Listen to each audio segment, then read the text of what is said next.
خره ډاکټر صاحب راخلو سمپل کیوبایډل اپیتیلیم سمپل سکویمس اپیتیلیم باندې پوه شو د په لوکیشنو باندې بحث وشو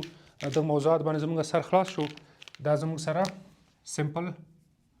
سکویمس ډن شو ډاکټر صاحب راخلو سمپل کیوبایډل اپیتیلیم سمپل کیوبایډل اپیتیلیم دغه سیل د زموږ سره نوم نه معلوم ده سمپل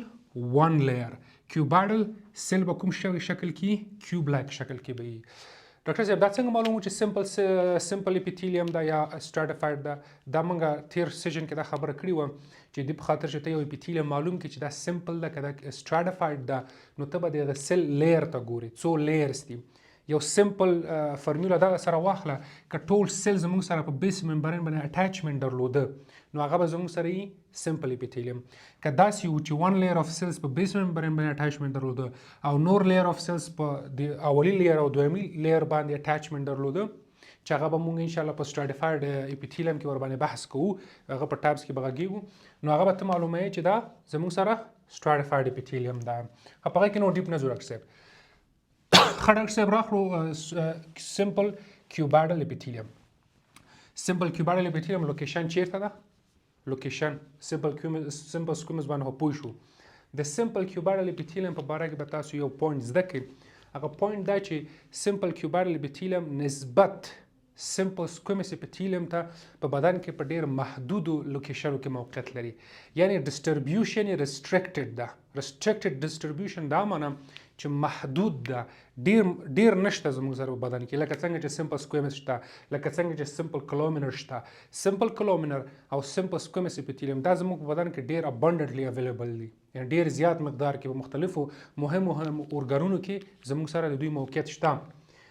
اما سمپل کیوبایډل اپیتیلیم چې دا زموږ سره د بدن په نسبت د سمپل سکویمس او کلومینر ته په کمو ځایونو کې موقعیت لري خو د دوه مهم لوکیشن راخلو چې دوه مهم لوکیشن چې سمپل کیوبایډل اپیتیلیم هلته موجود ده هغه زموږ سره اول کډنی ده زموږ سره کډنی صحیح ده کډنی څه ته وایي موږ تاسې کډنی لرو د دې په خاطر چې په بدن کې فلټریشن وشي د بلډ نه صحیح ده موږ تاسې هغه ته څه وایو ګردې ورته وایي صحیح ده کډنی دغه رقم شکل لري زموږ سره کډنی د کډنی وظیفه فلټریشن او داسې نور وظایف هم لري چې په هغه باندې اوس بحث نه کوو هغه زموږ سره د فیزیولوژي او په همدغه ترتیب زموږ سره د هیسټولوژي د رینل هیسټولوژي یا کډنی هیسټولوژي چې کله موږ وایو سیستمیک هیسټولوژي نو هلته به انشاءالله په دې باندې بیا په ډیټیل کې غږیږو اما تاسو دومره زده کې فعلا دپاره چې سمپل کیوبایډل اپیتیلیم زموږ سره په کډنی کې موقعیت لري په کډنی کې یوه وظیفه یې دا ده چې ریابزوربشن کوي نه پرېږدي چې زموږ سره په یورین کې یورین څه ته وایي تشې میتیانځې نه پرېږدي په تشې میتیانځې کې زموږ سره مهم سبسټانسز ضایع شي هغه دوباره ریابزورب کوي دوباره یې راجذبوي دوباره یې وینې ته سینډ کوي د یورین نه یې راخلي بیرته یې وینې ته سینډ کوي چې په هغه باندې نه غږېږو ښه ډاکټر صاحب په یورین کې په کډني کې زموږ سره فنکشنل یونټس دي دغه فنکشنل یونټ ته نفرون وایي نفرون په ډاکټر صاحب ضرور نه ده چې تا دا زده کړې زه تا ته یو تشریح کومه دومره چې تا په ذهن کې دا خاکه پرېوځي ته فقط دومره مهم ده تا ته چې ته پوه شې چې سمپل کیوبایډل اپیتیلیم زموږ سره په کډني کې ده دومره بس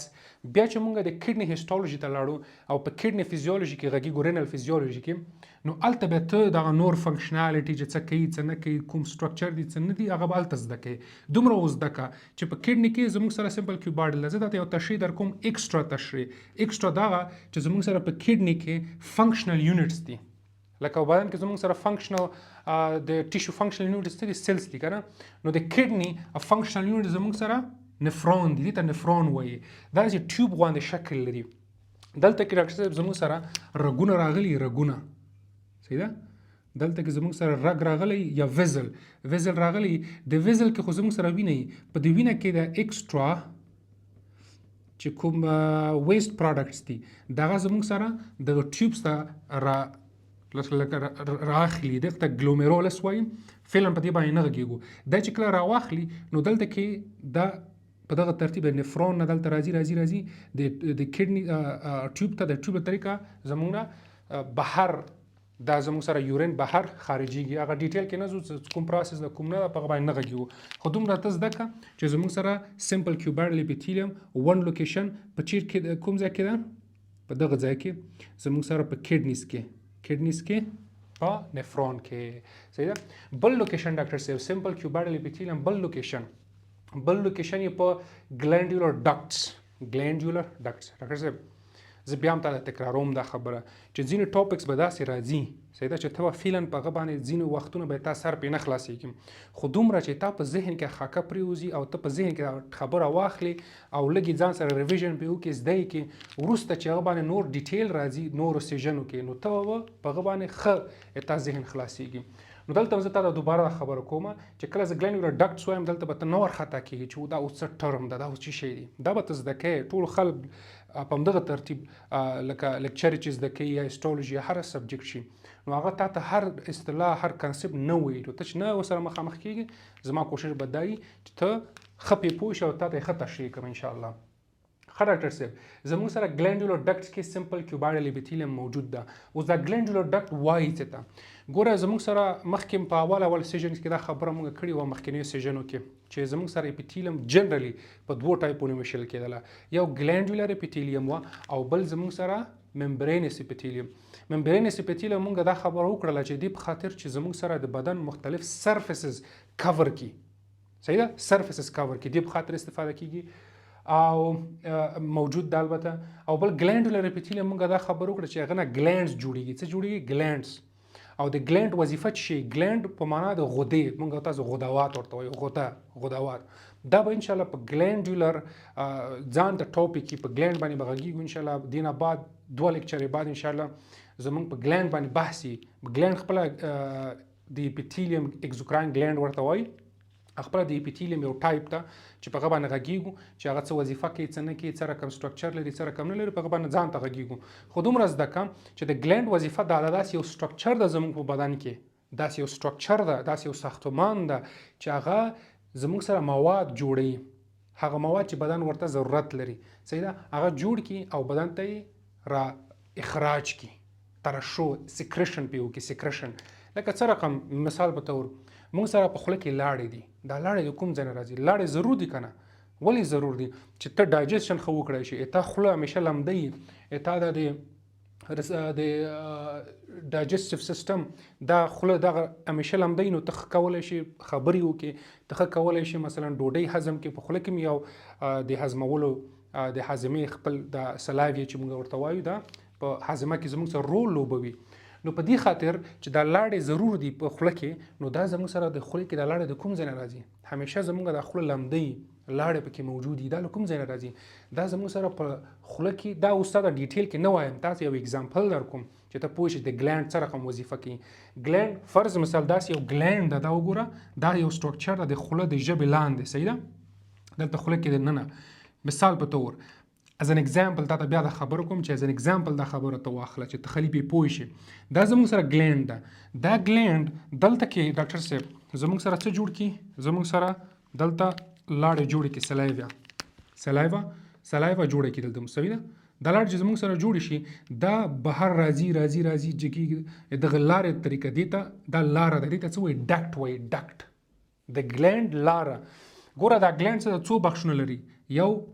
سیکریټري پورشن دا سیکریټري پورشن شو سیکریټري پورشن یعنی هغه بخش د ګلینډ چې هلته دا مواد جوړیږي لکه لاړې یو مثال داسې مختلف رقم مونږه ګلینډس لرو لکه د اوښکې ګلینډ شو لکه سویټ ګلینډ شو خوله چې جوړیږي داسې مختلف رقم نور ګلینډس نو دا سیکریټري پورشن شو دلته زموږ سره مواد جوړ شو دا زموږ سره ډکټ شو ډکټ دې ته څه وایي ډکټ صحیح ډاکټر صاحب دې ډکټ وایي دا ډکټ د دې موادو د تېرېدلو لاره ده نو دلته چې باندې راځي دغه پورشن د ګلینډ ته څه وایي اوپننګ یا ماوت هم ورته وایي چې د دغه لارې دغه مواد بهر را خارجېږي سرفس ته راځي دا سرفس ته فرض مثال دا تا د خوله سرفس ته صحیح ده دا تا د خوله سرفس ته دا شوه ګلینډ په دې ګلینډ کې دا لاړې جوړې شوې او دلته پاس راغلل او خولې ته رایفراز شول یا ترشح شول یا سیکریشن وشو صحیح ده نو دغه مکمل سټرکچر دغه ځای نه چې تاسو ګورئ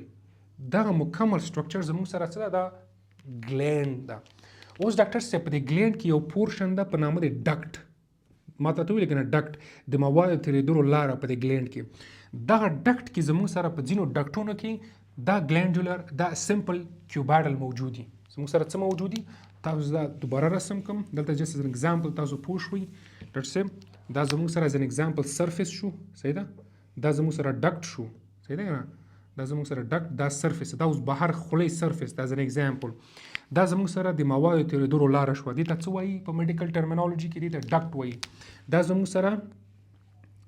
سیکریټري پورشن شو چې دلته زموږ سره مواد جوړیږي صحیح ده مختلف رقم سیلز دي دلته مې اپیتیلیل سیلز دي چې هغه نه غږیږو دا څه کوي ځکه دا ګلینډ خپل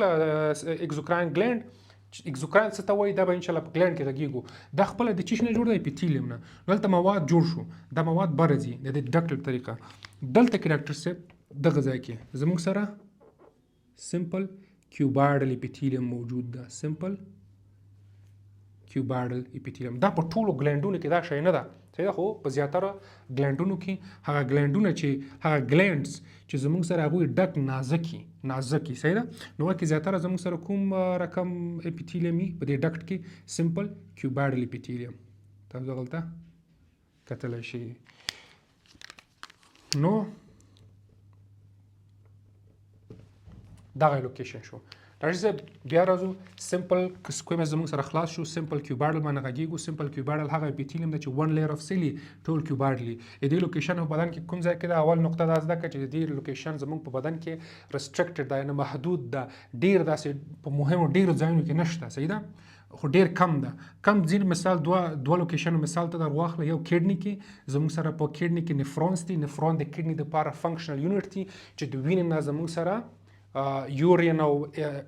ویسٹ پروډکټ یعنی اضافه مواد را اخلي او د بدن خارجي لکه موږ تشمیتیان ذکر وکړم په یو کډني کې تقریبا 1.2 یا 1 میلیون نه زیات نفرونز موجود دي چې په دې بحث نه کوو په دې نه غږیږو او دا لازم نه ده چې ته اوس زده کړې دومره زده کړه چې سمپل کیوبایډل اپیتیلیوم کې په کډني کې په نفرون کې زموږ سره لوکیشن لري بل لوکیشن د سمپل کیوبایډل اپیتیلیوم چیرته ده زموږ سره په ګلانډولر ډکټ کې په ګلانډولر ډکټس کې دا ګلانډ شو صحیح شو دا ډکټ شو په دې ډکټ کې زموږ سره په دغه لوکیشن کې زموږ سره سمپل کیوبایډل اپیتیلیوم شو نو دغه دوه لوکیشن شو اوس ډاکټر صاحب سمپل کولومینر اپیتیلیوم ته